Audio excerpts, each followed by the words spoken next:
කෝමත් එක කාලෙක හොඳ සංගීතඥයෙකු වුණ තනකොළ පෙත්තෙක් විය. ඔහු සින්දු කීමට ඉතා ආසාවිය. ඔහු වයලිනේ ගැසීමටද ඉතා කැමති විය. ජීවිතය සුන්දර විය. හිරු බබලමින් තිබුණි. ගස්වල පළතුරු පිරී තිබුණි. ඔහු දිනය පුරාම සින්දු කියමින් නටමින් සිටියේය. එක්වරක් ඔහු තනකොළ මත නිදාගෙන වලාකුළුවලට සින්දු කියමින් සිටින විට කූඹියෝ පෙළක් ඔහු පසු කර ඇවිද යමින් සිටියෝය. හැම කූඹියාම යමක් කටින් ගෙන යමින් සිටියේය. සමහරු පාන් කුඩු ඔසවාගෙන සිටියෝය. සමහරු සීනි, සමහරු කුඩා බිස්කට් කැබලි. "ඒයි මාත් එක්ක සින්දු කියන්න එන්න" තනකොළ පෙත්තා කූඹීන්ට කිව්වේය. "අපිට බෑ. අපිට සීත ඍතුවට කෑම එකතු කරගන්න තියෙනවා." ඔහු උත්තර දුන්නෝය. "තවම වසන්තයනේ. ඇයි දැන් ශ්‍රීත ඍතුවට කෑම එකතු කරන්නේ? සියලු දේම හොඳ කාලවලදී තමයි අපි වැඩ කළ යුත්තේ. සියලු දේම හොඳ නැති කාල වෙනුවෙන්" කූඹියෝ කීය. "අයියෝ ඔයගොල්ලෝ කිසිම ජොලියක් නැති අයනේ" තනකොළ පෙත්තා කීය.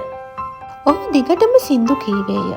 ග්‍රීස්ම ඍතුවේ තනකොළ පෙත්තා නැවත නදියක් ළඟ වයලිනේ ගසමින් සිටියදී මෙම කූඹි පේලියම පළතුරු ඔසවාගෙන යනු දුටුවේය. සමහරු කුඩා ඇපල් කැබලි, සමහරු චෙරි, සමහරු පළම් ගෙඩි. "නැවතිලා සංගීතය අහන්න එන්න" තනකොළ පෙත්තා කීවේය. "අපිට බෑ. ග්‍රීස්ම ඍතුව පහු වෙනවා. ළඟදීම පළතුරු නැති වෙයි.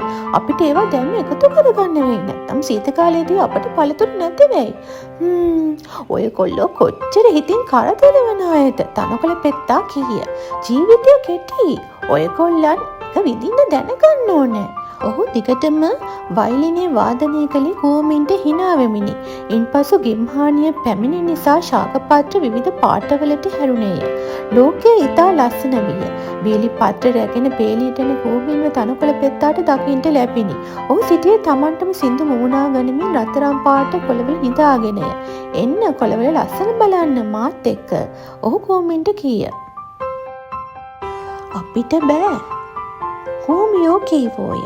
"අපිට අපේ ගෙදර හොඳින් උණුසුම් කරන්න ඕනෑ ශ්‍රීත ඍතුවට පෙර." "කොච්චර දුක්බරද ඔබගේ ජීවිතය" තනකොළ පෙත්තා කීවේය. ඔහු හයියෙන් සින්දුවක් මුමුණමින් හැම පත්‍ර මතම හාන්සි වුණේය.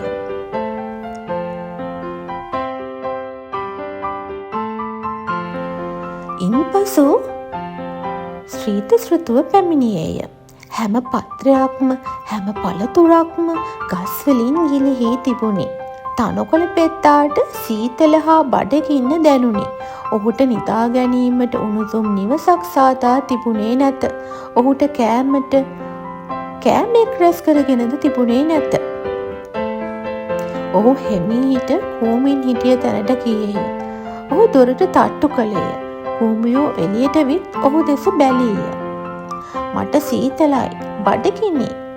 මට උදව් කරන්න පුළුවන්ද?" ඔහු කූඹීන්ගෙන් ඇසුවේය. "ඇයි ඔයාගෙන් සින්දු කියලා, වයලින් ගහලා, හාන්සි වෙලා කොළවල ලස්සන බල ඉන්නේ නැත්තේ?"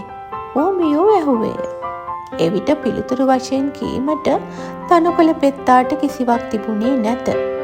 ඔහු සීතලේ ගැහෙමින් පමණක් සිටියේය. කූඹීන්ට තනකොළ පෙත්තා ගැන දුක සිතුනේය. ඉතින් ඔහුව ඇතුළට කැඳවා කෑම දී තිබුණ ලොකුම පත්‍රය උඩ ඔහුව රස්නෙට සිටීමට සැලැස්සුවෝය.